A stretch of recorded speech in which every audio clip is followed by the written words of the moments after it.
The prisoner does not know his crime. He has not been granted a defense.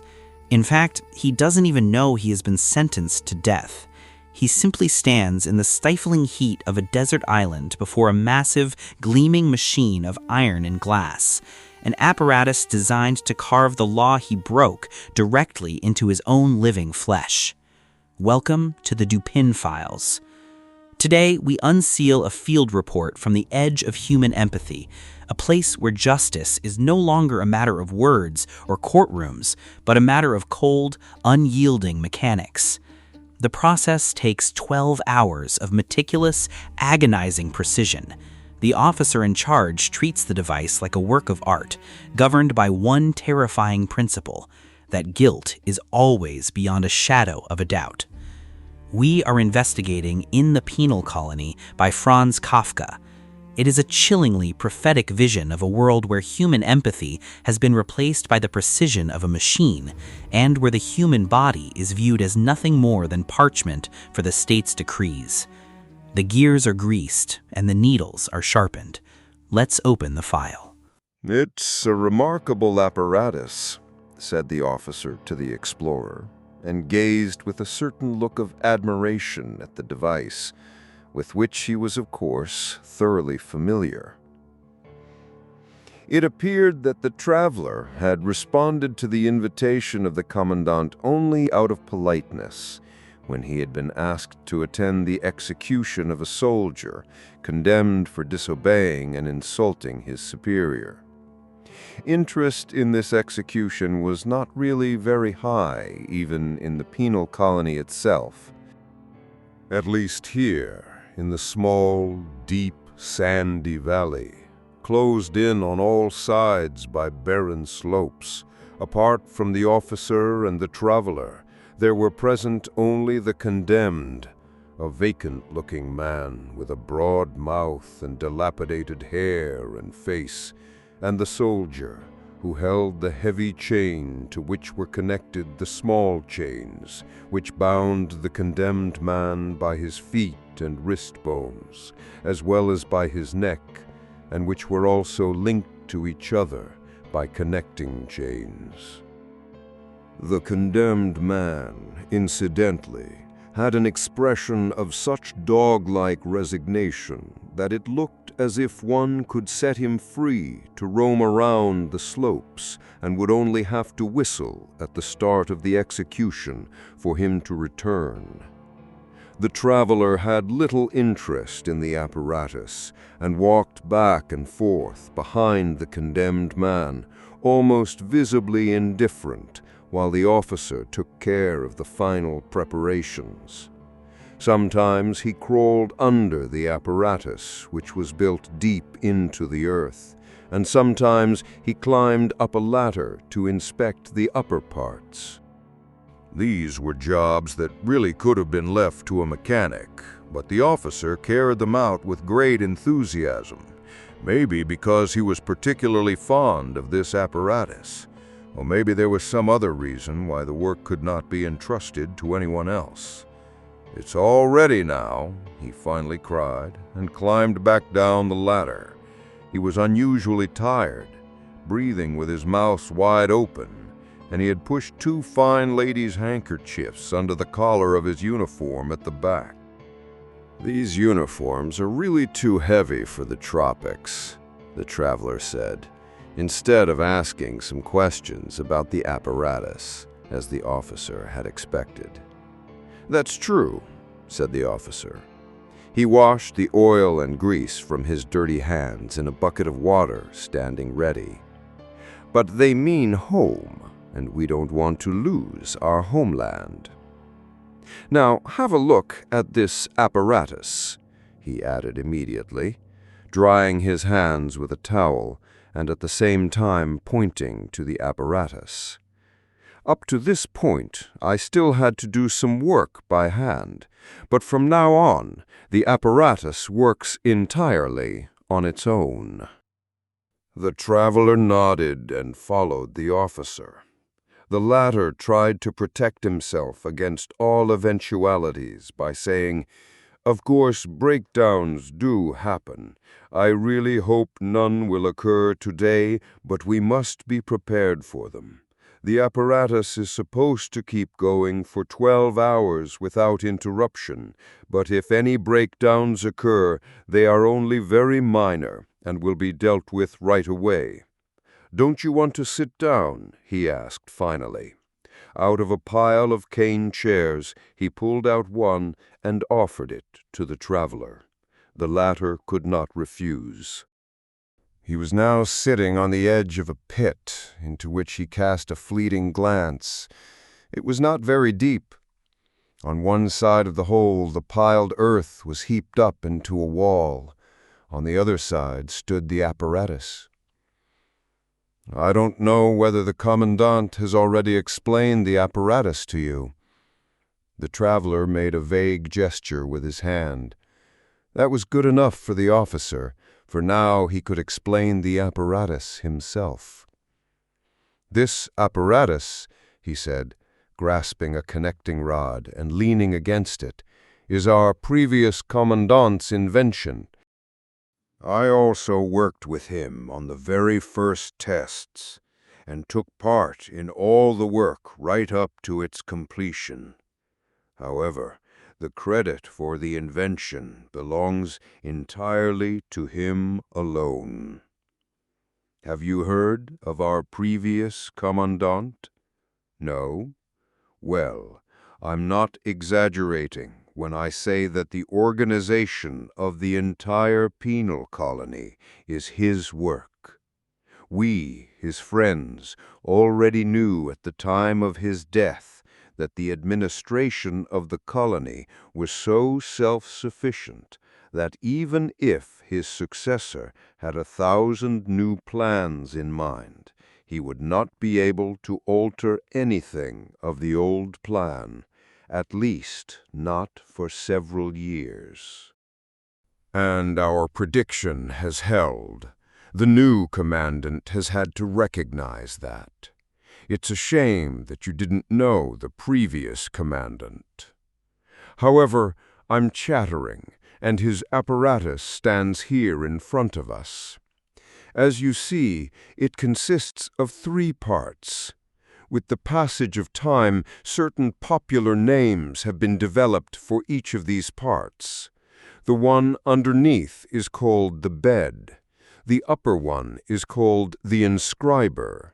And here in the middle, this moving part is called the harrow. The harrow? The traveler asked. He had not been listening with full attention.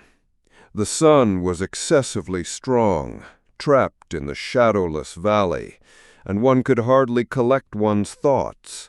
So the officer appeared to him all the more admirable in his tight tunic, weighed down with epaulets and festooned with braid, ready to go on parade as he explained the matter so eagerly, and in addition, while he was talking, still kept adjusting screws here and there with a screwdriver.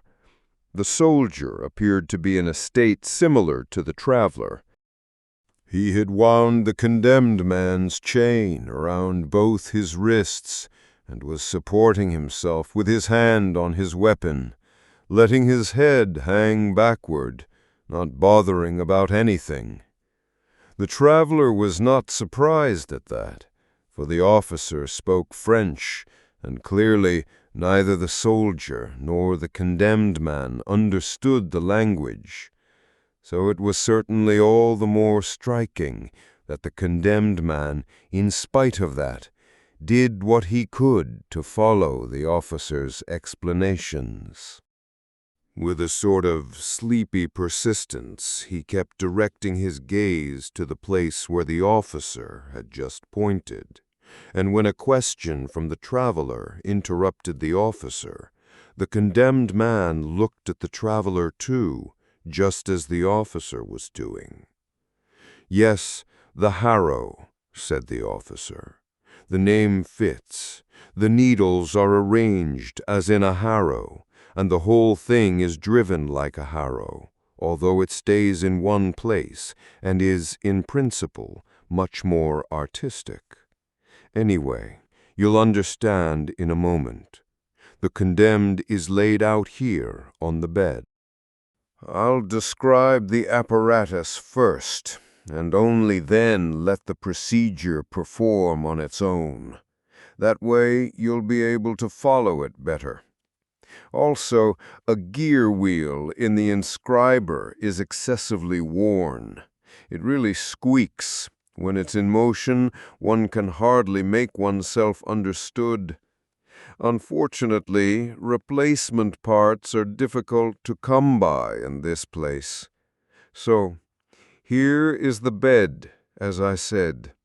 The whole thing is completely covered with a layer of cotton wool, the purpose of which you'll find out in a moment. The condemned man is laid out on his stomach on this cotton wool, naked, of course. There are straps for the hands here, for the feet here, and for the throat here, to tie him in securely. At the head of the bed here, where the man, as I have mentioned, first lies face down, is this small protruding lump of felt, which can easily be adjusted so that it presses right into the man's mouth. Its purpose is to prevent him screaming and biting his tongue to pieces. Of course, the man has to let the felt in his mouth. Otherwise, the straps around his throat will break his neck. "That's cotton wool?" asked the traveler, and bent down. "Yes, it is," said the officer, smiling. "Feel it for yourself." He took the traveler's hand and led him over to the bed. "It's a specially prepared cotton wool. That's why it looks so unrecognizable. I'll get around to discussing its purpose in a moment." The traveler was already being won over a little to the apparatus. With his hand over his eyes to protect them from the sun, he looked up at the height of the apparatus. It was a massive construction. The bed and the inscriber were the same size and looked like two dark chests.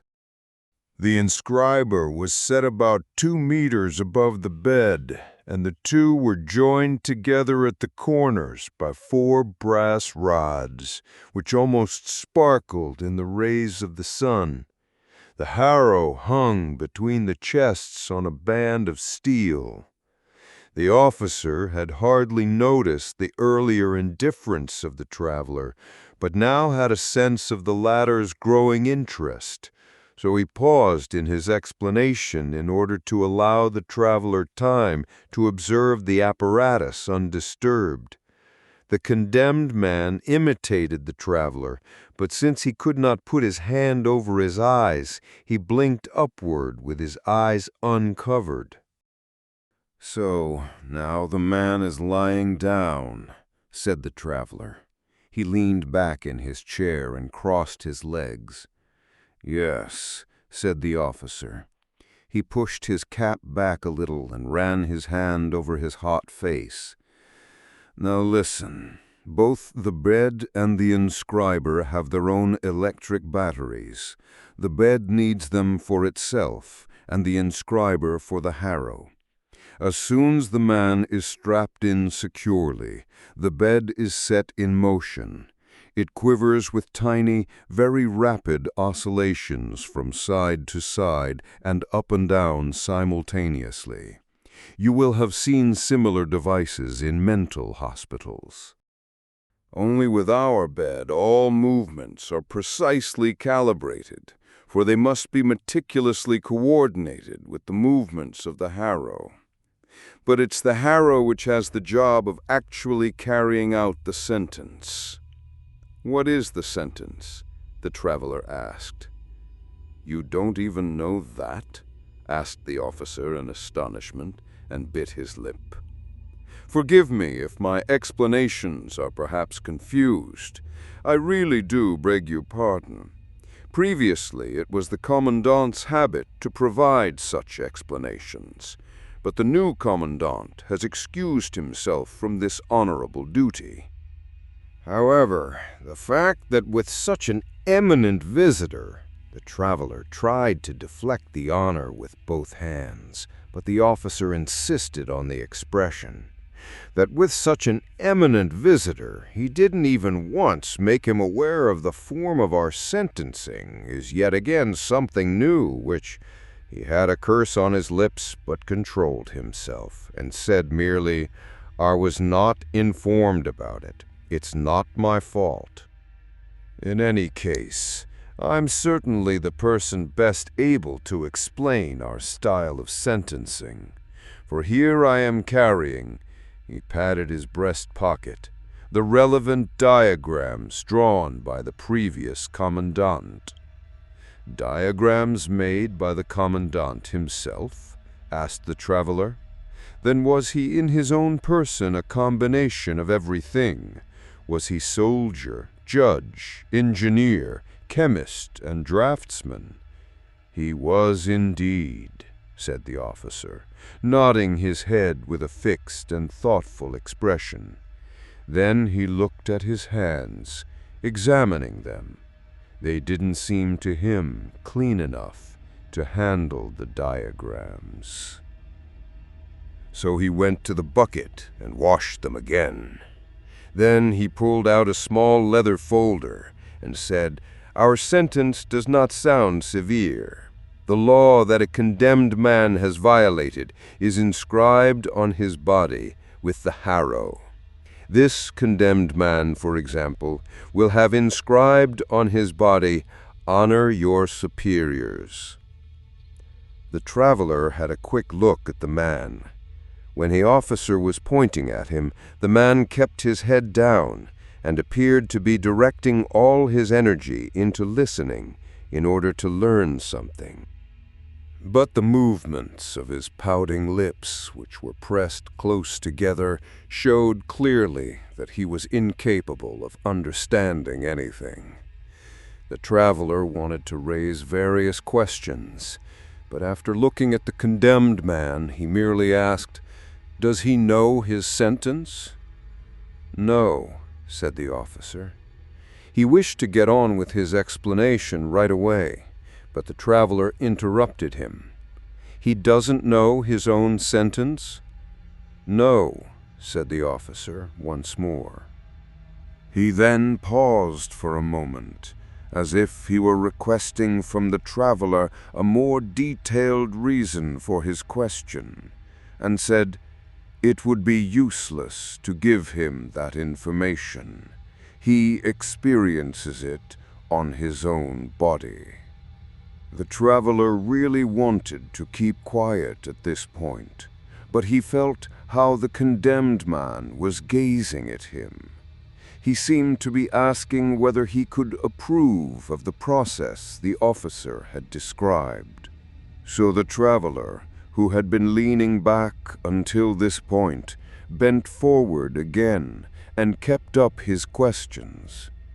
But does he nonetheless have some general idea that he's been condemned? "Not that either," said the officer, and he smiled at the traveler, as if he was still waiting for some strange revelations from him. "No," said the traveler, wiping his forehead. "So the man does not yet know, even at this point, how his defense was received?" "He has had no opportunity to defend himself," said the officer, and looked away, as if he were talking to himself and did not wish to embarrass the traveler with an explanation of matters he would find so self-evident. But he must have had a chance to defend himself, and the traveler stood up from his chair.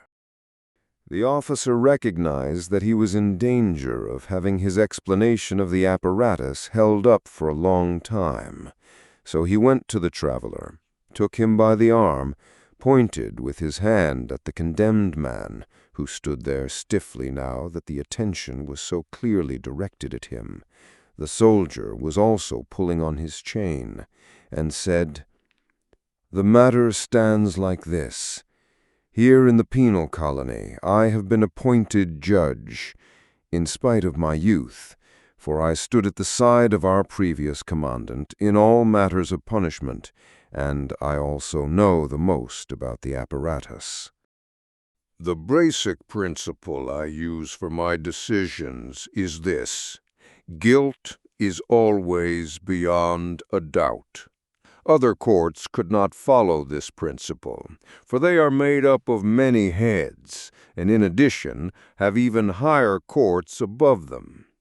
But that is not the case here, or at least it was not that way with the previous commandant. It's true the new commandant has already shown a desire to get mixed up in my court, but I've succeeded so far in fending him off, and I'll continue to be successful. You wanted this case explained. It's so simple, just like all of them.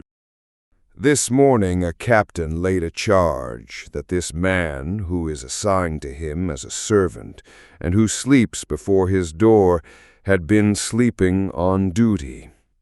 For his duty is to stand up every time the clock strikes the hour and salute in front of the captain's door. That's certainly not a difficult duty, and it's necessary, since he is supposed to remain fresh both for guarding and for service. Yesterday night the captain wanted to check whether his servant was fulfilling his duty. He opened the door on the stroke of 2 and found him curled up asleep. He got his horsewhip and hit him across the face. Now, instead of standing up and begging for forgiveness, the man grabbed his master by the legs, shook him, and cried out, "Throw away that whip, or I'll eat you up." Those are the facts. The captain came to me an hour ago. I wrote up his statement, and right after that, the sentence. Then I had the man chained up. It was all very simple. If I had first summoned the man and interrogated him, the result would have been confusion. He would have lied, and if I had been successful in refuting his lies, he would have replaced them with new lies, and so forth. But now I have him, and I won't release him again. Now that clarifies everything? But time is passing. We should be starting the execution already, and I haven't finished explaining the apparatus yet. He urged the traveler to sit down in his chair, moved to the apparatus again, and started. As you see, the shape of the harrow corresponds to the shape of a man. This is the harrow for the upper body, and here are the harrows for the legs. This small cutter is the only one designated for the head. Is that clear to you? He leaned forward to the traveler in a friendly way, ready to give the most comprehensive explanation. The traveler looked at the harrow with a wrinkled frown. The information about the judicial procedures had not satisfied him. However, he had to tell himself that here it was a matter of a penal colony, that in this place special regulations were necessary, and that one had to give precedence to military measures right down to the last detail. Beyond that, however, he had some hopes in the new commandant, who obviously, although slowly, was intending to introduce a new procedure which the limited understanding of this officer could not accept. Following this train of thought, the traveler asked, "Will the commandant be present at the execution?" "That is not certain," said the officer, embarrassed by the sudden question, and his friendly expression became a grimace. "That is why we need to hurry up. As much as I regret the fact, I'll have to make my explanation even shorter. But tomorrow, once the apparatus is clean again, the fact that it gets so very dirty is its only fault, I could add a more detailed explanation. So now, only the most essential things. When the man is lying on the bed and it starts quivering, the harrow sinks onto the body. It positions itself automatically in such a way that it touches the body only lightly with the needle tips. Once the machine is set in position, this steel cable tightens up immediately into a rod. And now the performance begins. Someone who is not an initiate sees no external difference among the punishments. The harrow seems to do its work uniformly. As it quivers, it sticks the tips of its needles into the body, which is also vibrating from the movement of the bed. Now, to enable someone to check on how the sentence is being carried out, the harrow is made of glass. That gave rise to certain technical difficulties with fastening the needles in it securely. But after several attempts, we were successful. We didn't spare any efforts. And now, as the inscription is made on the body, everyone can see through the glass. Don't you want to come closer and see the needles for yourself? The traveler stood slowly, moved up and bent over the harrow. You see, the officer said, 2 sorts of needles in a multiple arrangement. Each long needle has a short one next to it. The long one inscribes, and the short one squirts out water to wash away the blood and keep the inscription always clear. The bloodied water is then channeled here into small grooves and finally flows into these main gutters, and their outlet pipe takes it to the pit. The officer indicated with his finger the exact path which the bloody water would take. As he began formally to demonstrate with both hands at the mouth of the outlet pipe, in order to make his account as clear as possible, the traveler raised his head and, feeling behind him with his hand, sought to return to his chair. Then he saw to his horror that the condemned man had also, like him, accepted the officer's invitation to inspect the arrangement of the harrow up close. He had pulled the sleeping soldier holding the chain a little forward and was also bending over the glass. One could see how with a confused gaze he was also looking for what the 2 gentlemen had just observed, but how he didn't succeed because he lacked the explanation. He leaned forward this way and that. He kept running his eyes over the glass again and again. The traveler wanted to push him back, for what he was doing was probably punishable. But the officer held the traveler firmly with one hand, and with the other he took a lump of earth from the wall and threw it at the soldier. The latter opened his eyes with a start, and when he saw what the condemned man had dared to do, let his weapon fall, braced his heels in the earth, and jerked the condemned man back, so that he immediately collapsed. The soldier looked down at him as he writhed around, making his chain clink. "Stand him up!" cried the officer, for he noticed that the condemned man was distracting the traveler too much. The latter was even leaning out away from the harrow, without paying any attention to it, and wanted merely to find out what was happening to the condemned man. "Handle him carefully," the officer yelled again.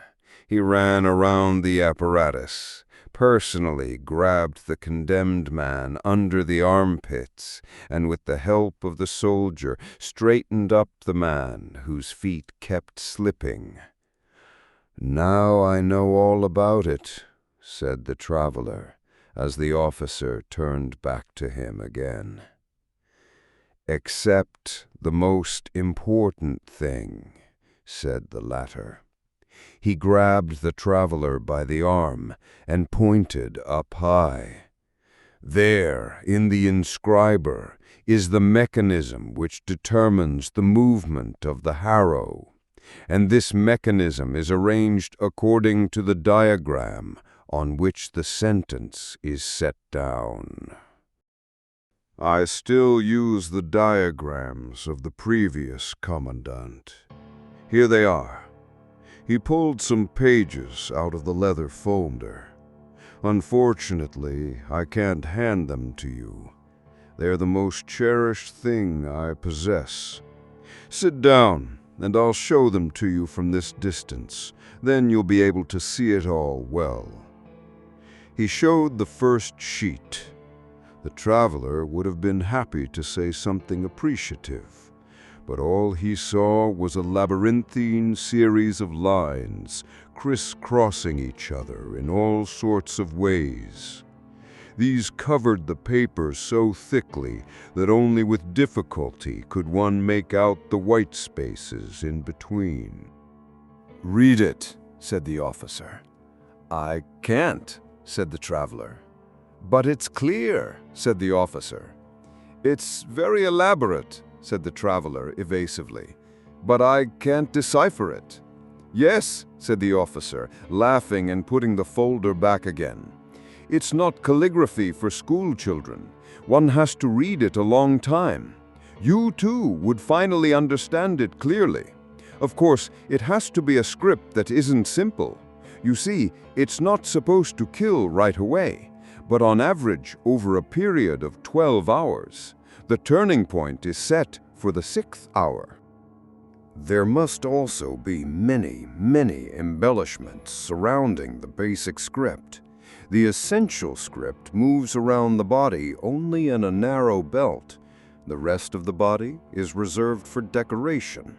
Can you now appreciate the work of the harrow and of the whole apparatus? Just look at it." He jumped up the ladder, turned a wheel, and called down, "Watch out! Move to the side!" Everything started moving. If the wheel had not squeaked, it would have been marvelous. The officer threatened the wheel with his fist, as if he was surprised by the disturbance it created.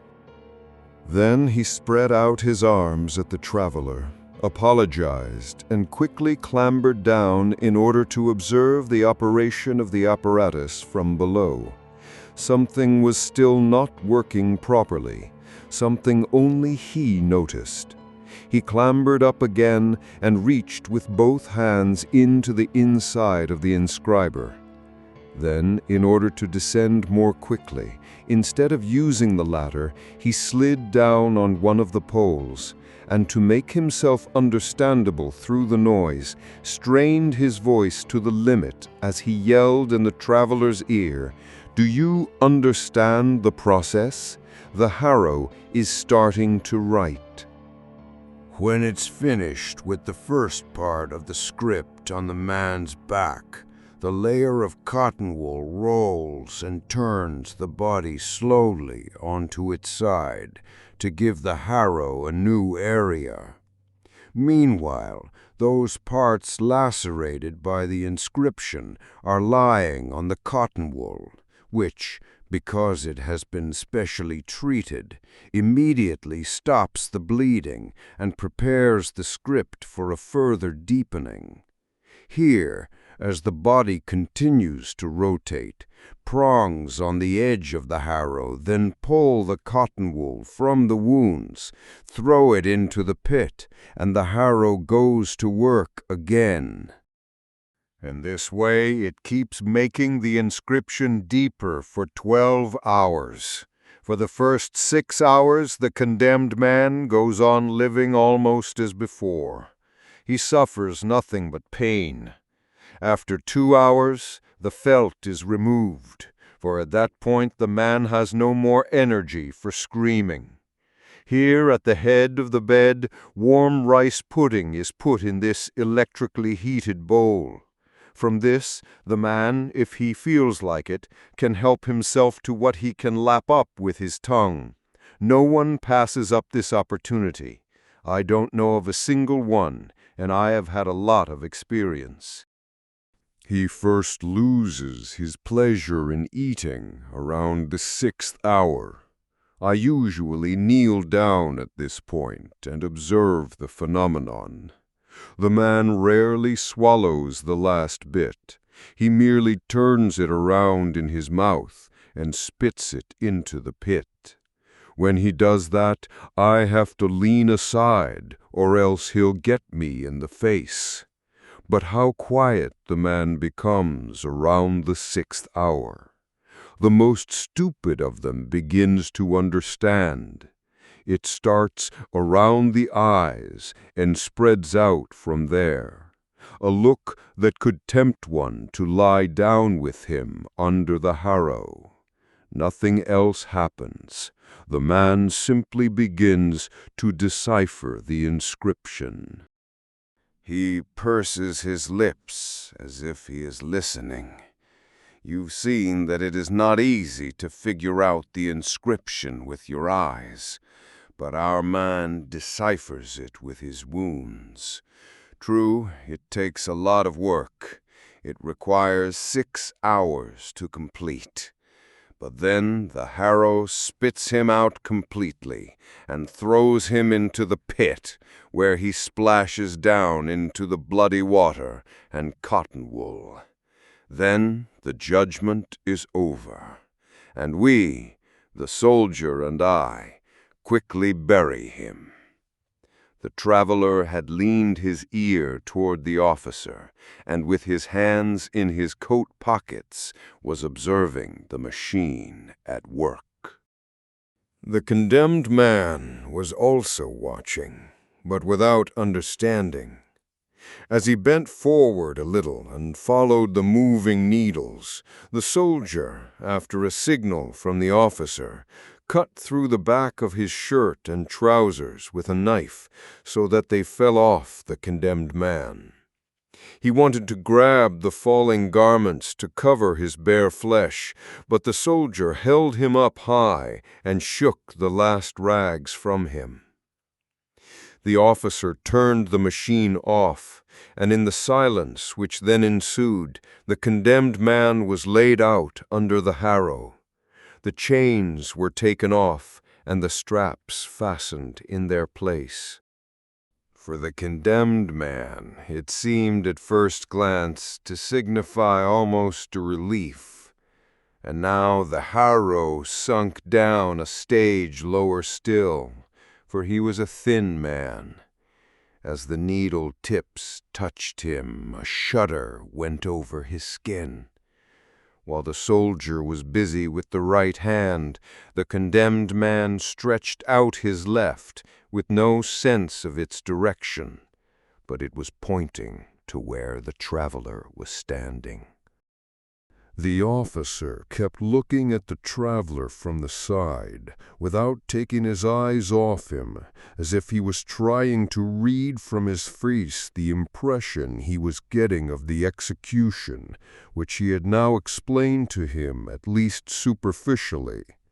The strap meant to hold the wrist ripped off. The soldier probably pulled on it too hard. The soldier showed the officer the torn-off piece of strap, wanting him to help him. So the officer went over to him and said, with his face turned towards the traveler, "The machine is very complicated. Now and then something inevitably tears or breaks." One shouldn't let that detract from one's overall opinion. Anyway, we have an immediate replacement for the strap. I'll use a chain, even though that will affect the sensitivity of the oscillations for the right arm. And while he put the chain in place, he still kept talking. Our resources for maintaining the machine are very limited at the moment. Under the previous commandant, I had free access to a cash box set aside specially for this purpose. There was a storeroom here in which all possible replacement parts were kept. I admit I made almost extravagant use of it. I mean earlier, not now, as the new commandant claims. For him, everything serves only as a pretext to fight against the old arrangements.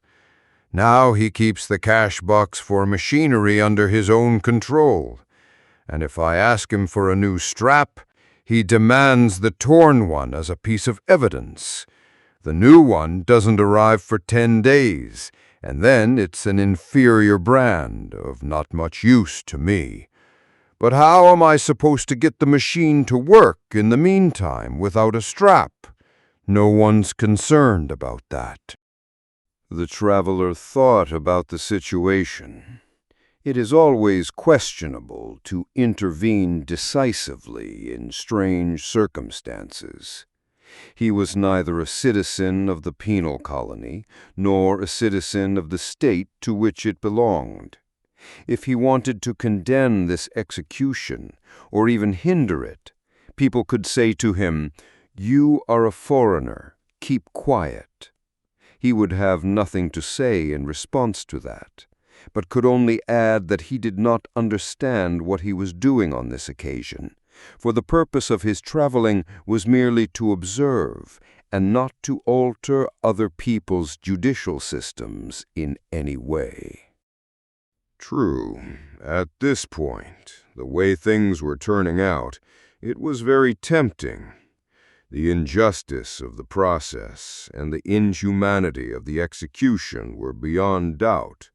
No one could assume that the traveler was acting out of any sense of his own self-interest, for the condemned man was a stranger to him, not a countryman, and not someone who invited sympathy in any way. The traveler himself had letters of reference from high officials and had been welcomed here with great courtesy.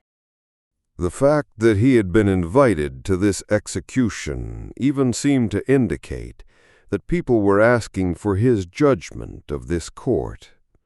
This was all the more likely since the commandant, as he had now heard only too clearly, was no supporter of this process, and maintained an almost hostile relationship with the officer. Then the traveler heard a cry of rage from the officer. He had just shoved the stub of felt in the condemned man's mouth, not without difficulty, when the condemned man, overcome by an irresistible nausea, shut his eyes and threw up.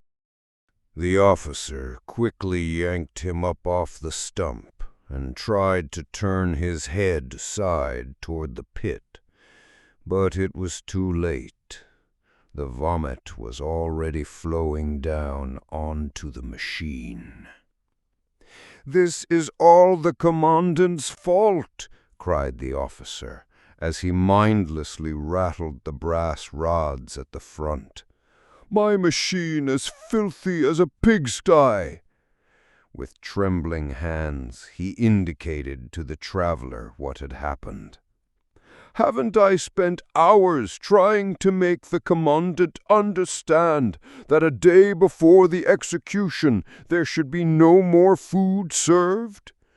But the new lenient administration has a different opinion." Before the man is led away, the commandant's ladies cram sugary things down his throat. His whole life he's fed himself on stinking fish, and now he has to eat sweets.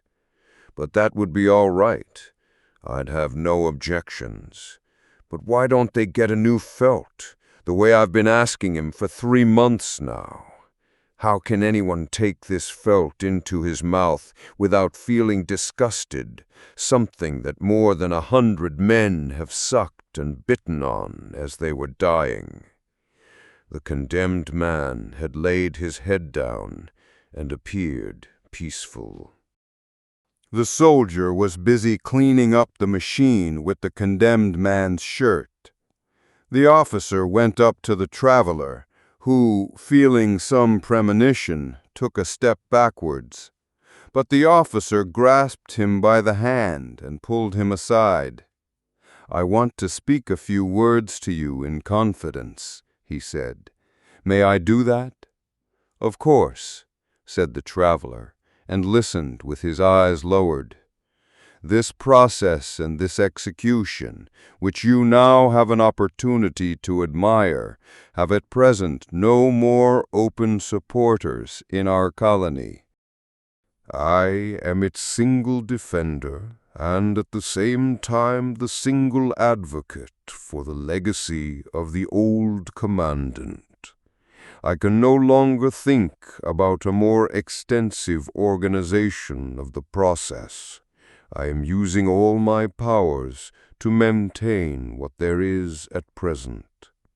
When the old commandant was alive, the colony was full of his supporters.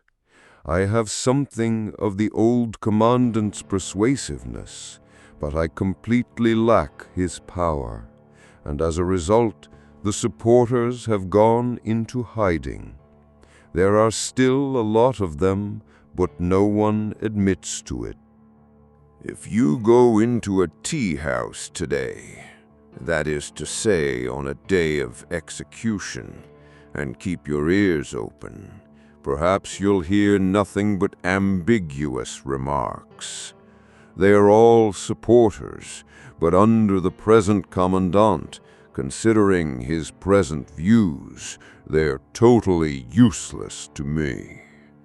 And now I'm asking you, should such a life's work," he pointed to the machine, "come to nothing because of this commandant and the women influencing him? Should anyone let that happen, even if one is only a foreigner on our island for a couple of days? But there is no time to lose. People are already preparing something against my judicial proceedings. Discussions to which I am not invited are already taking place in the commandant's headquarters. Even your visit today seems to me typical of the whole situation. People are cowards and send you out, a foreigner. You should have seen the executions in earlier days. The entire valley was overflowing with people, even a day before the execution. They all came merely to watch. Early in the morning, the commandant appeared with his ladies. Fanfares woke up the entire campsite. I delivered the news that everything was ready. The whole society, and every high official had to attend, arranged itself around the machine. This pile of cane chairs is a sorry leftover from that time. The machine was freshly cleaned and glowed. For almost every execution, I had new replacement parts. In front of hundreds of eyes, all the spectators stood on tiptoe right up to the hills there. The condemned man was laid down under the harrow by the commandant himself. What nowadays has to be done by a common soldier was then my work as the senior judge, and it was an honor for me. And then the execution began. No discordant note disturbed the work of the machine. Many people did not look anymore at all, but lay down in the sand with closed eyes. They all knew now justice was being carried out. In the silence, people heard nothing but the groans of the condemned man, muffled by the felt. These days, the machine no longer manages to squeeze out of the condemned man a groan stronger than the felt is capable of smothering. But back then, the needles which made the inscription dripped a caustic liquid which today we are not permitted to use anymore. Well, then came the 6th hour. It was impossible to grant all the requests people made to be allowed to watch from up close. The commandant, in his wisdom, arranged that the children should be taken care of before all the rest. Naturally, I was always allowed to stand close by because of my official position. Often I crouched down there with 2 small children in my arms, on my right and left. How we all took in the expression of transfiguration on the martyred face. How we held our cheeks in the glow of this justice finally attained and already passing away. What times we had, my friend. The officer had obviously forgotten who was standing in front of him. He had put his arm around the traveler and laid his head on his shoulder. The traveler was extremely embarrassed. Impatiently, he looked away over the officer's head. The soldier had ended his task of cleaning and had just shaken some rice pudding into the bowl from a tin. No sooner had the condemned man, who seemed to have fully recovered already, noticed this than his tongue began to lick at the pudding. The soldier kept pushing him away, for the pudding was probably meant for a later time. But in any case, it was not proper the way the soldier reached in and grabbed some food with his dirty hands and ate it in front of the famished condemned man. The officer quickly collected himself. "I didn't mean to upset you in any way," he said.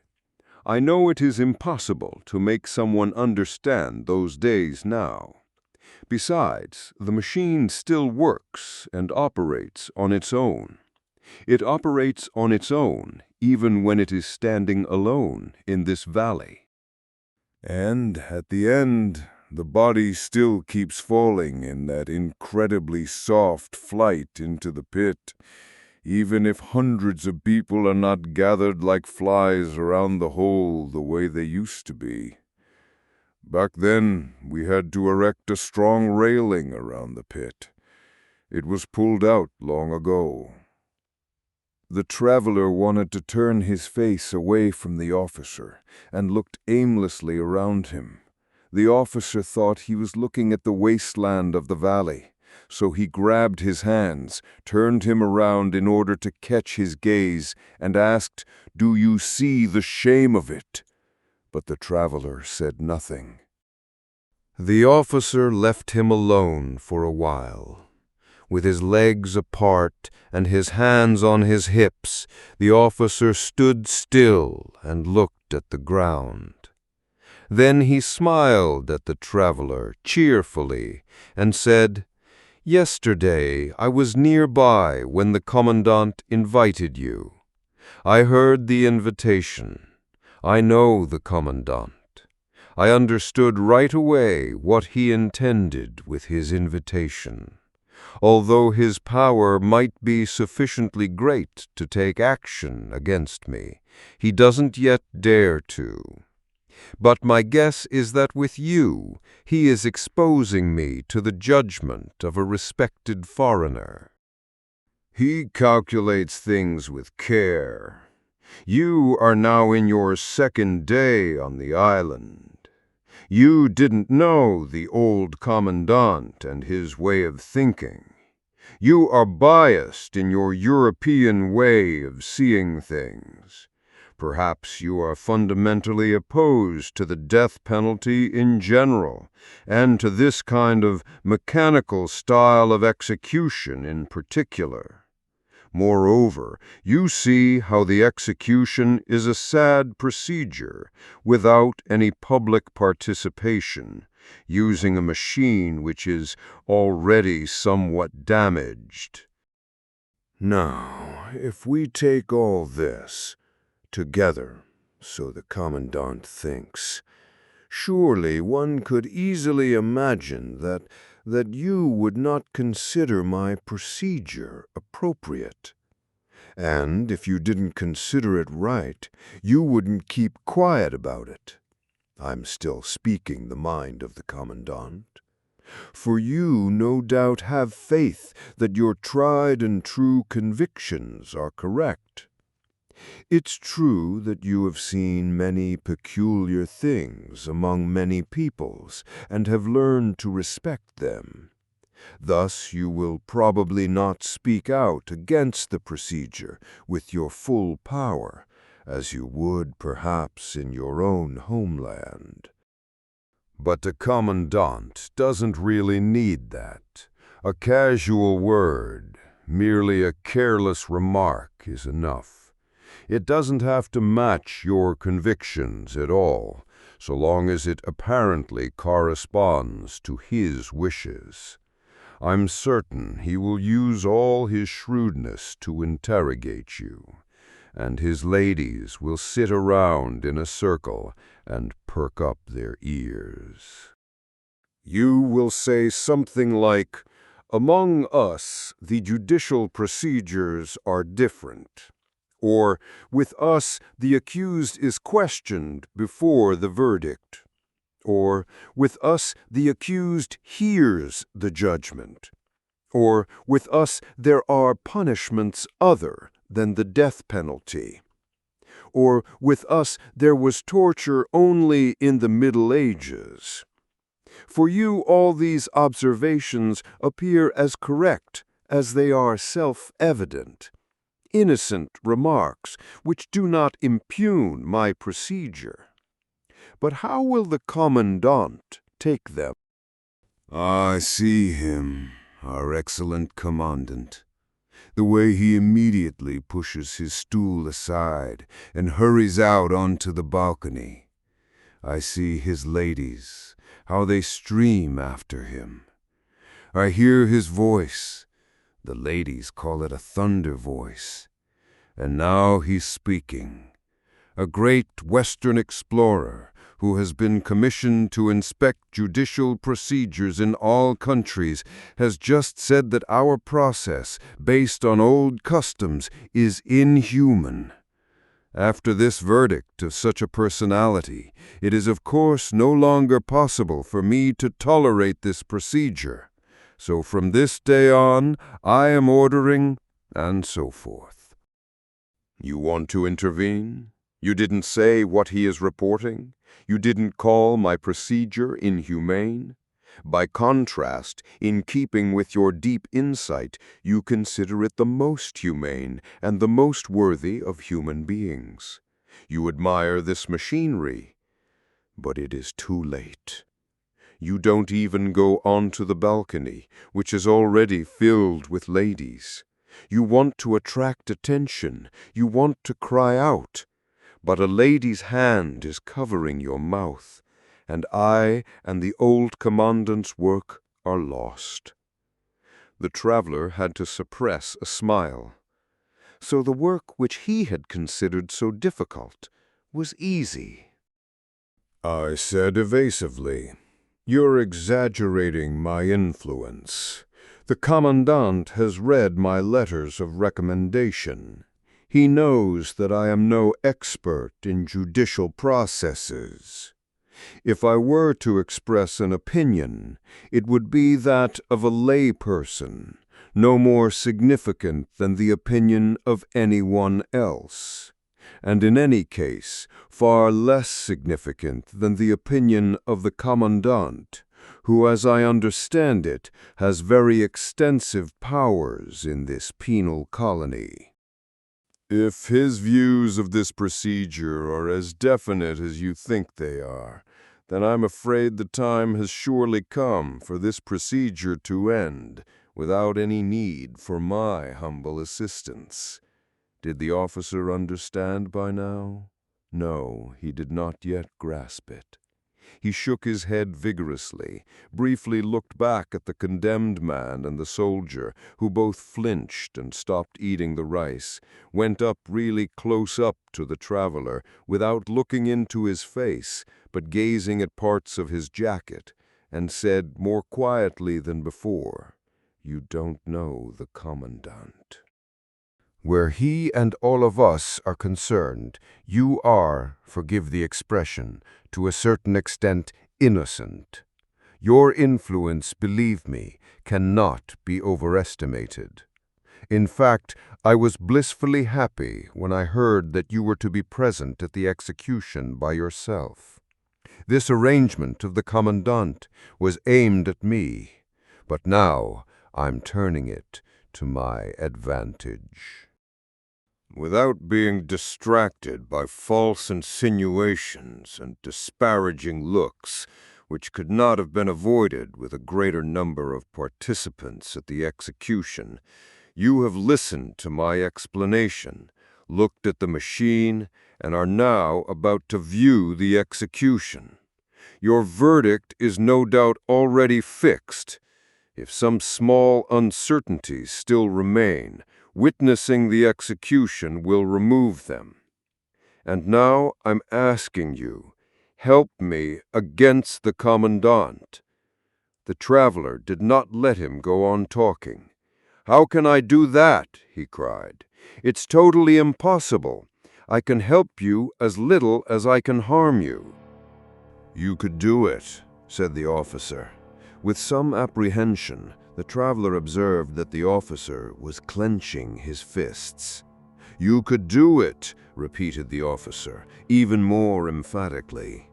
I have a plan which must succeed. You think your influence is insufficient. I know it will be enough. But assuming you're right, is it not necessary to try every means of saving this procedure, even those methods which may be possibly inadequate? So listen to my plan. To carry it out, it is necessary, above all, for you to keep as quiet as possible today in the colony about your verdict on this procedure. Unless someone asks you directly, you should not express any view whatsoever. But what you do say must be short and vague.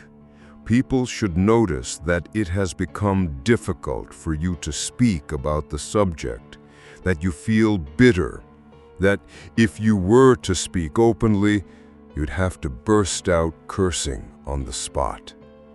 I'm not asking you to lie, not at all. You should give only brief answers, something like, yes, I've seen the execution, or yes, I've heard the full explanation. That's all, nothing further. For that will be enough of an indication for people to observe in you a certain bitterness, even if that's not what the Commandant will think. Naturally, he will completely misunderstand the issue and interpret it in his own way. My plan is based on that. Tomorrow, a large meeting of all the higher administrative officials takes place at headquarters under the chairmanship of the Commandant. He, of course, understands how to turn such meetings into a spectacle. A gallery has been built, which is always full of spectators. I'm compelled to take part in the discussions, though they make me shiver with disgust. In any case, you will certainly be invited to the meeting. If you follow my plan today and behave accordingly, the invitation will become an emphatic request. But should you, for some inexplicable reason, still not be invited, you must make sure you request an invitation. Then you'll receive one without question. Now, tomorrow you are sitting with the ladies in the Commandant's box. With frequent upward glances, he assures himself that you are there. After various trivial and ridiculous agenda items designed only for the spectators, mostly harbor construction, always harbor construction, the judicial process also comes up for discussion. If it's not raised by the Commandant himself or does not occur soon enough, I'll make sure that it comes up. I'll stand up and report the news of today's execution. Really briefly, just this announcement. True, such a report is not customary there. However, I'll do it nonetheless. The Commandant thanks me, as always, with a friendly smile, and now he cannot restrain himself. He seizes this excellent opportunity. He'll say, "The report of the execution," or something like that, "has just been given.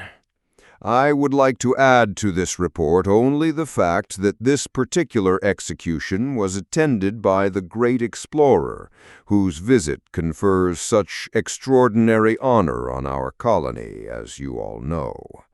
Even the significance of our meeting today has been increased by his presence. Do we not now wish to ask this great explorer for his appraisal of the execution based on old customs and of the process which preceded it?" Of course, there is the noise of applause everywhere, universal agreement, and I'm louder than anyone. The Commandant bows before you and says, "Then, in everyone's name, I'm putting the question to you." And now you step up to the railing. Place your hands where everyone can see them. Otherwise, the ladies will grab them and play with your fingers. And now, finally, come your remarks. I don't know how I'll bear the tense moments up to that point. In your speech, you mustn't hold back. Let truth resound. Lean over the railing and shout it out. Yes, yes, roar your opinion at the Commandant, your unshakable opinion. But perhaps you don't want to do that. It doesn't suit your character. Perhaps in your homeland, people behave differently in such situations. That's all right. That's perfectly satisfactory. Don't stand up at all. Just say a couple of words. Whisper them so that only the officials underneath you can hear them. That's enough.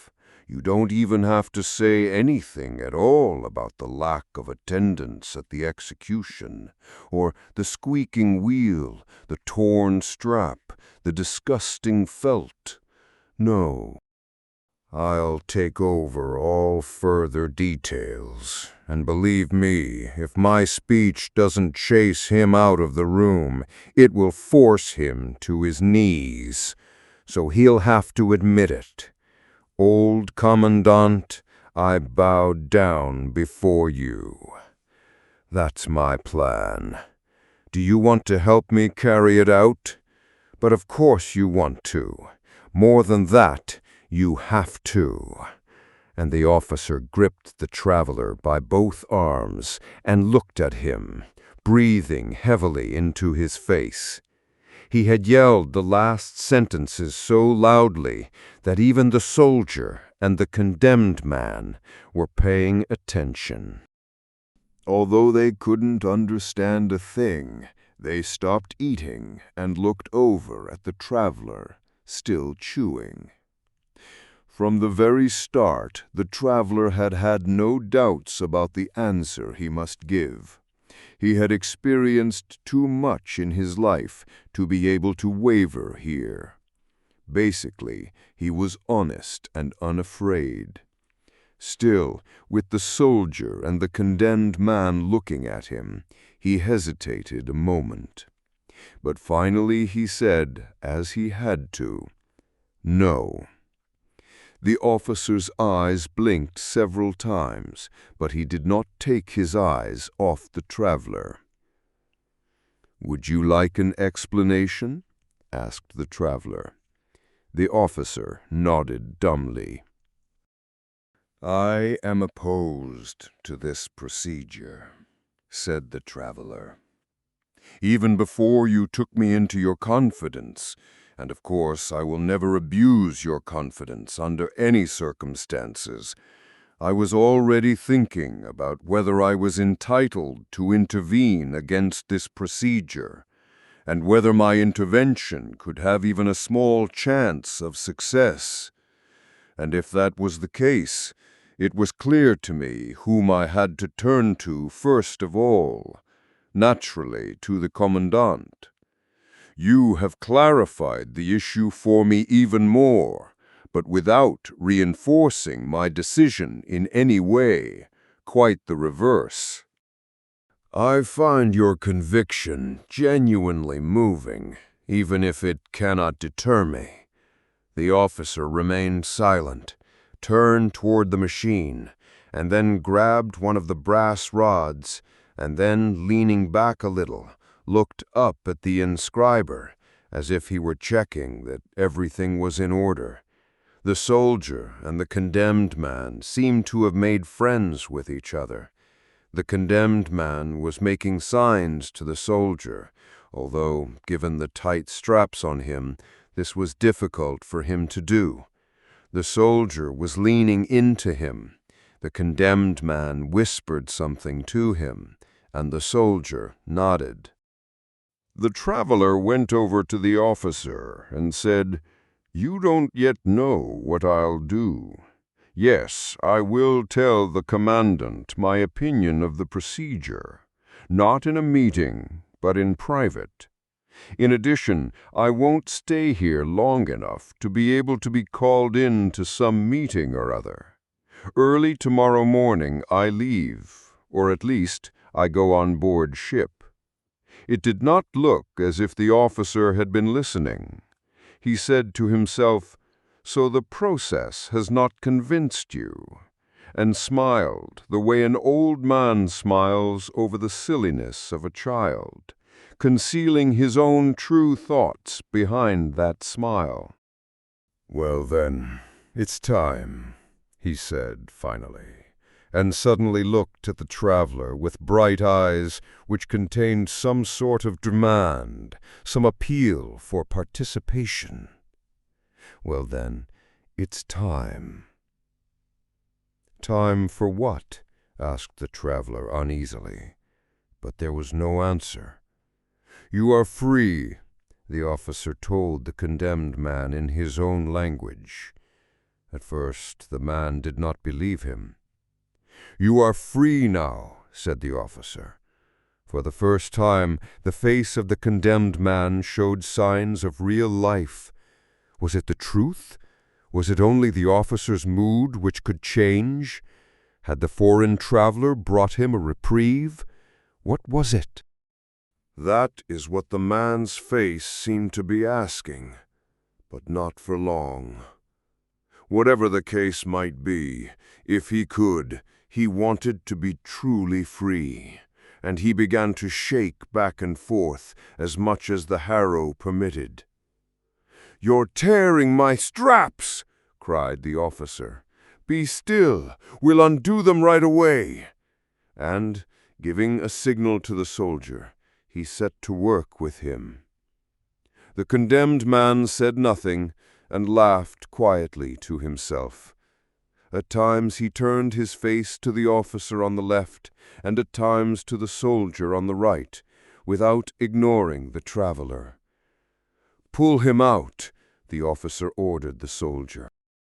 This process required a certain amount of care because of the harrow. The condemned man already had a few small wounds on his back, thanks to his own impatience. From this point on, however, the officer paid no more attention to him. He went up to the traveler, pulled out the small leather folder once more, leafed through it, finally found the sheet he was looking for, and showed it to the traveler. "Read that," he said. "I can't," said the traveler. "I've already told you I can't read these pages." "But take a close look at the page," said the officer, and moved up right next to the traveler in order to read with him. When that didn't help, he raised his little finger high up over the paper, as if the page must not be touched under any circumstances, so that he might make the task of reading easier for the traveler. The traveler also made an effort, hoping to satisfy the officer at least, but it was impossible for him. At that point, the officer began to spell out the inscription, and then he read out once again the joined-up letters. "Be just," it states, he said. "Now you can read it." The traveler bent so low over the paper that the officer, afraid that he might touch it, moved it further away. The traveler didn't say anything more, but it was clear that he was still unable to read anything. "Be just," it says, the officer remarked once again. "That could be. I do believe that's written there." "Good," said the officer, at least partially satisfied. He climbed up the ladder, holding the paper. With great care, he set the page in the inscriber and appeared to rotate the gear mechanism completely around. This was very tiring work. It must have required him to deal with extremely small wheels. The officer had to inspect the gears so closely that sometimes his head disappeared completely into the inscriber. The traveler followed this work from below without looking away. His neck grew stiff, and his eyes found the sunlight pouring down from the sky painful. The soldier and the condemned man were keeping each other busy. With the tip of his bayonet, the soldier pulled out the condemned man's shirt and trousers, which were lying in the hole. The shirt was horribly dirty, and the condemned man washed it in the bucket of water. When he was putting on his shirt and trousers, the soldier and the condemned man had to laugh out loud, for the pieces of clothing were cut in two up the back. Perhaps the condemned man thought it was his duty to amuse the soldier. In his ripped-up clothes, he circled in front of the soldier, who crouched down on the ground, laughed, and slapped his knees. But they still restrained themselves out of consideration for the two gentlemen present.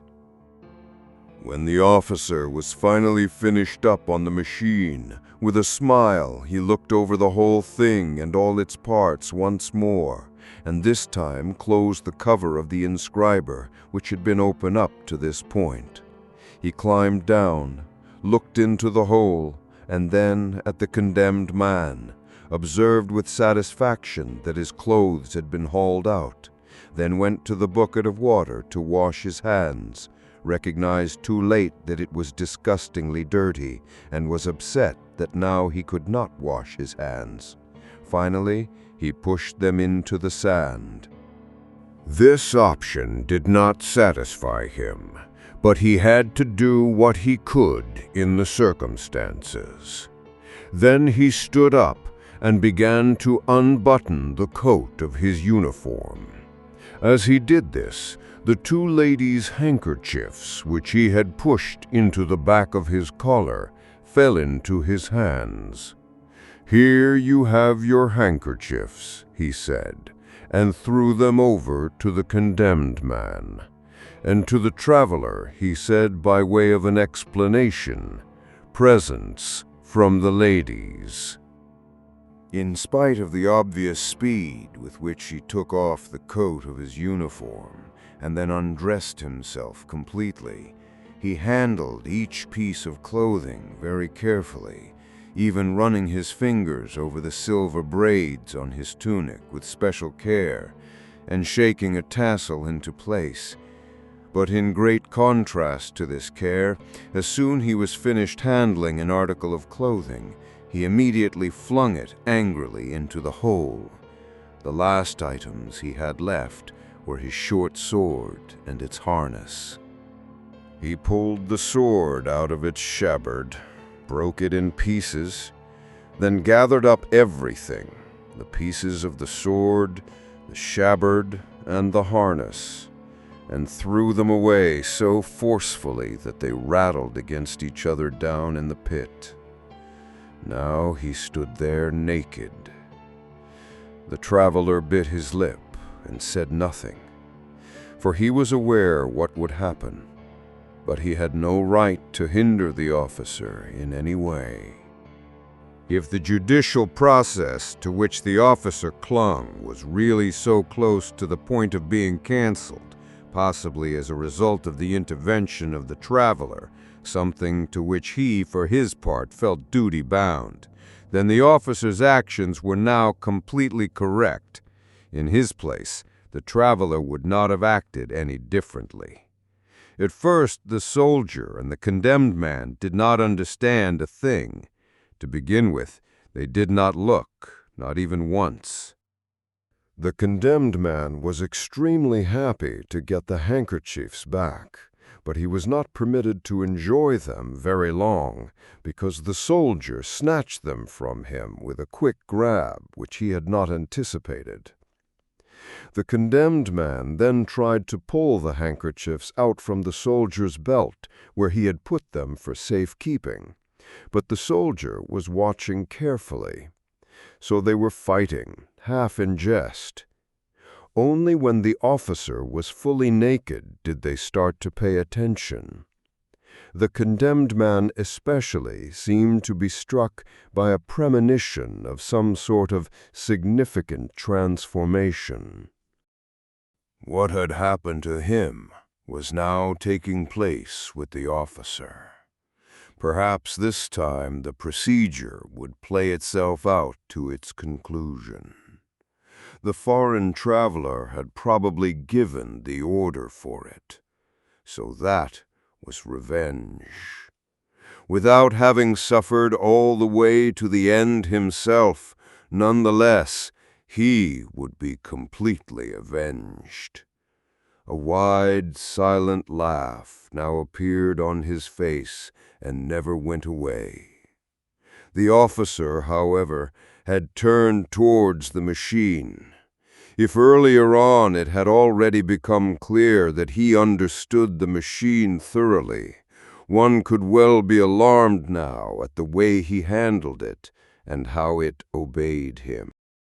He only had to bring his hand near the harrow for it to rise and sink several times until it had reached the correct position to make room for him.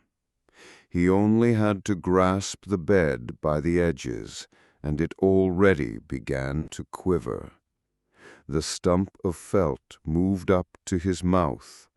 One could see how the officer really did not want to accept it, but his hesitation was only momentary.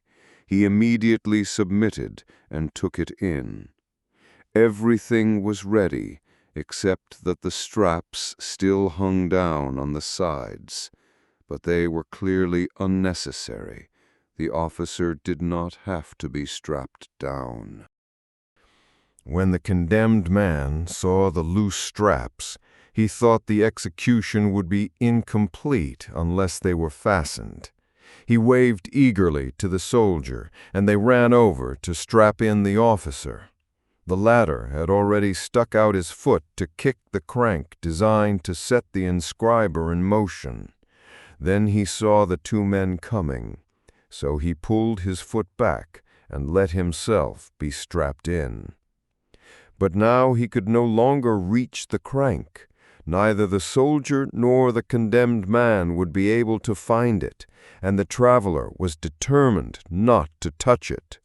But that was unnecessary.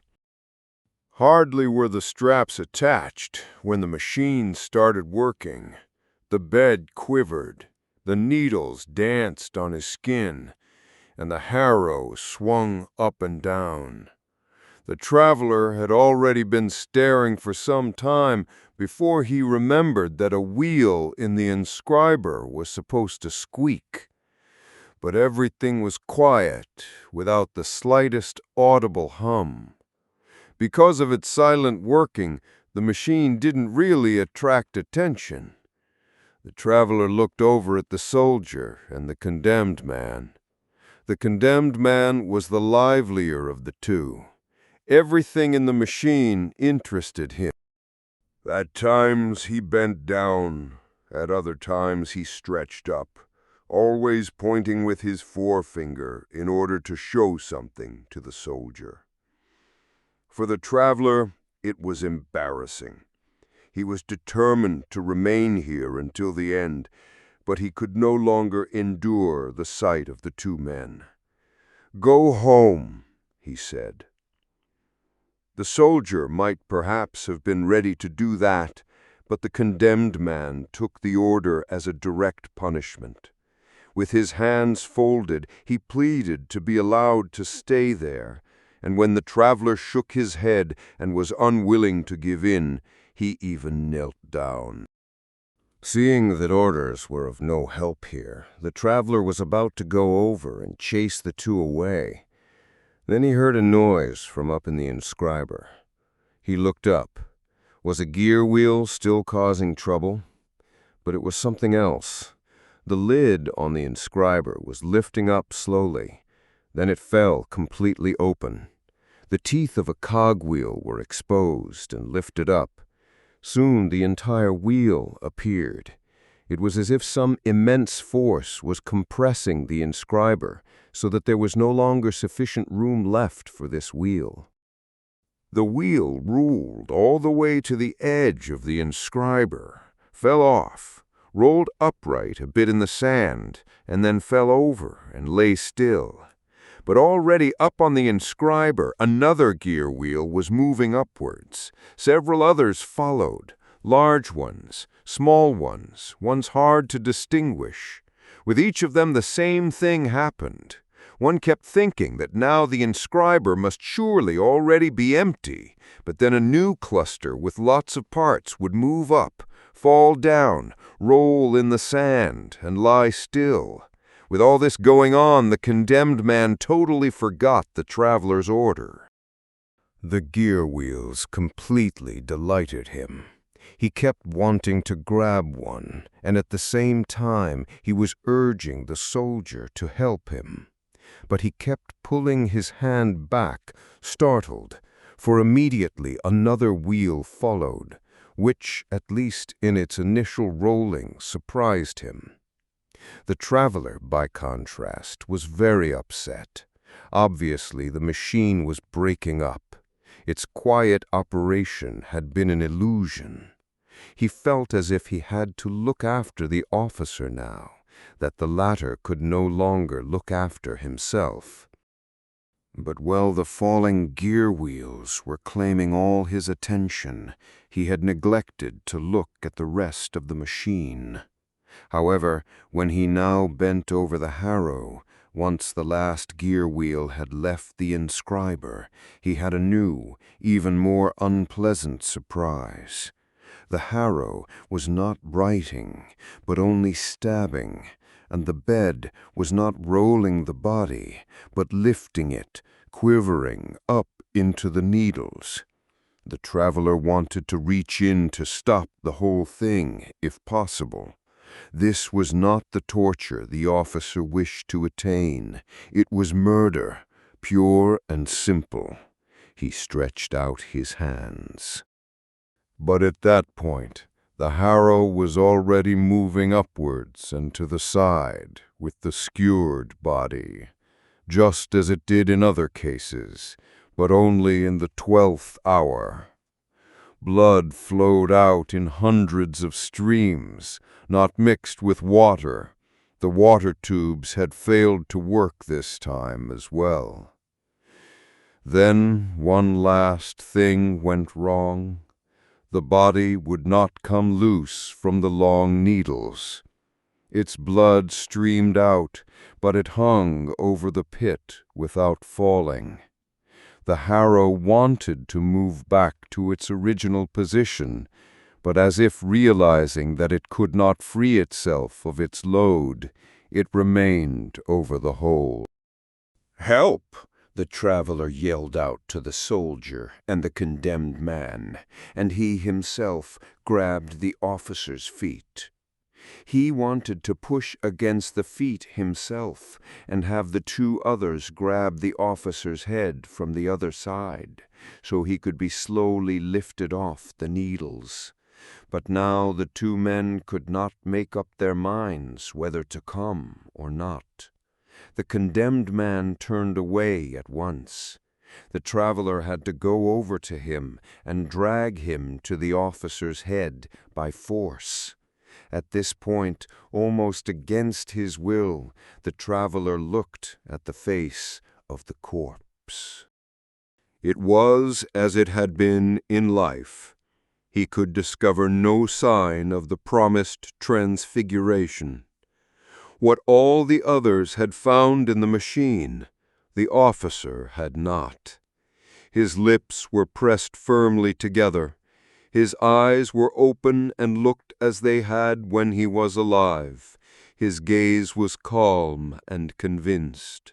The tip of a large iron needle had gone through his forehead. As the traveler, with the soldier and the condemned man behind him, came to the first houses in the colony, the soldier pointed to one and said, "That's the tea-house." On the ground floor of the house was a deep, low room, like a cave, with smoke-covered walls and ceiling. On the street side, it was open along its full width, although there was little difference between the tea-house and the rest of the houses in the colony, which were all very dilapidated, except for the commandant's palatial structure. The traveler was nonetheless struck by the impression of historical memory, and he felt the power of earlier times. Followed by his companions, he walked closer, going between the unoccupied tables which stood in the street in front of the tea-house, and took a breath of the cool, musty air which came from inside. "The old man is buried here," said the soldier. "A place in the cemetery was denied him by the chaplain. For a while people were undecided where they should bury him. Finally, they buried him here. Of course, the officer explained none of that to you, for naturally he was the one most ashamed about it. A few times he even tried to dig up the old man at night, but he was always chased off." "Where is the grave?" asked the traveler, who could not believe the soldier. At once, both men, the soldier and the condemned man, ran in front of him, and with hands outstretched, pointed to the place where the grave was located. They led the traveler to the back wall, where guests were sitting at a few tables. They were presumably dock workers, strong men with short, shiny black beards. None of them wore coats, and their shirts were torn. They were poor, humble people. As the traveler came closer, a few got up, leaned against the wall, and looked at him. A whisper went up around the traveler. "It's a foreigner. He wants to look at the grave." They pushed one of the tables aside, under which there was a real gravestone. It was a simple stone, low enough to remain hidden under a table. It bore an inscription in very small letters, which the traveler had to kneel down in order to read. It read, "Here rests the old commandant. His followers, who are now not permitted to have a name, buried him in this grave and erected this stone. There exists a prophecy that the commandant will rise again after a certain number of years, and from this house he will lead his followers to reconquer the colony. Have faith and wait."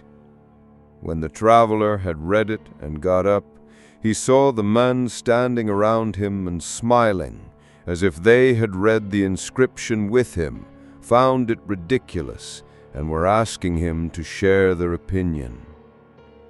The traveler acted as if he had not noticed, distributed some coins among them, waited until the table was pushed back over the grave, left the tea house, and went to the harbor. In the tea house, the soldier and the condemned man had come across some people they knew who detained them. However, they must have broken free of them quickly, because by the time the traveler reached the middle of the long staircase that led to the boats, they were already running after him. They probably wanted the traveler at the last minute to take them with him. While the traveler was haggling at the bottom of the stairs with a sailor about his passage out to the steamer, the two men were racing down the steps in silence, for they did not dare cry out. But as they reached the bottom, the traveler was already in the boat, and the sailor was just casting off from shore. They could still have jumped into the boat, but the traveler picked up a heavy knotted rope from the boat bottom, threatened them with it, and thus prevented them from jumping in.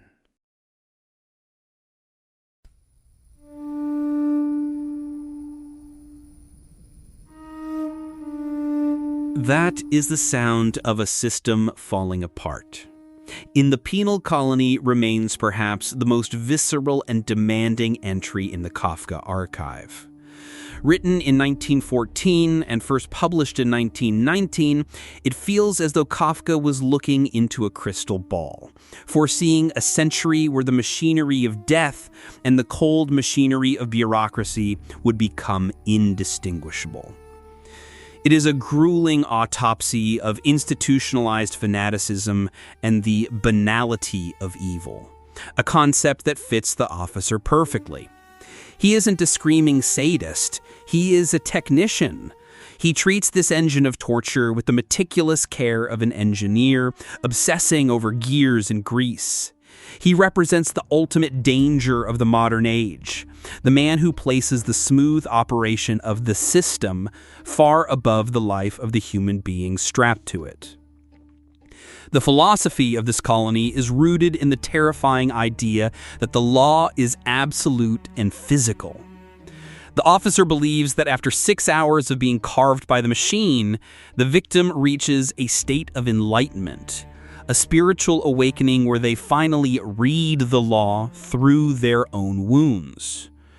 It is a biting critique of the belief that suffering automatically creates truth, or that the state possesses a divine right to engrave its will upon the individual. The climax provides the ultimate irony. When the officer realizes his era of blood justice is ending, rejected by the rational humanitarian explorer, he decides to become the machine's final sacrifice. He seeks the religious ecstasy he promised others by programming the device to carve "Be Just" into his own back. But the machine, much like the ideology it represents, is broken. It doesn't provide a holy death. It violently malfunctions, vomiting its gears into the sand and murdering the officer without a trace of the enlightenment he craved. Kafka is reminding us that there is no glory in a broken system. Eventually, the idol crushes its own worshippers. Perhaps most chilling is the grave of the old commandant, hidden under a table in a local tea house. The inscription promises that he will rise again to reclaim the colony, a dark warning that the hunger for such absolute mechanical justice is never truly buried. But we must also consider the explorer, our civilized witness. He disapproves of the torture, yet in the end, he simply boards his boat and departs. When the victims try to follow him to freedom, he pushes them back with a heavy rope. He represents the modern observer who watches an atrocity from a safe distance, shakes his head in polite disapproval, and then sails away to the safety of his own life. I leave you with a question for the archive. The officer believed that pain created truth, that you could only truly understand the law when it was written in your blood. We prefer to think of ourselves as the explorer, humane, rational, and detached. But when we are confronted with a system that is fundamentally broken, do we stay to dismantle the machine? Or do we simply refuse to pull the lever ourselves and then sail away, leaving others behind? Drop your verdict in the comments. The public record for this case is now closed. If you enjoyed this investigation, please subscribe to the channel to help keep these files open. But remember, there are many more blueprints in the dark, and not every file makes it to the public feed. If you want more cases like this, and want to unlock the complete ad-free archive with exclusive deep dive investigations, visit dupinfiles.art and join the Dupin Files. The link is in the description. Thank you for listening, and watch out for the Harrow.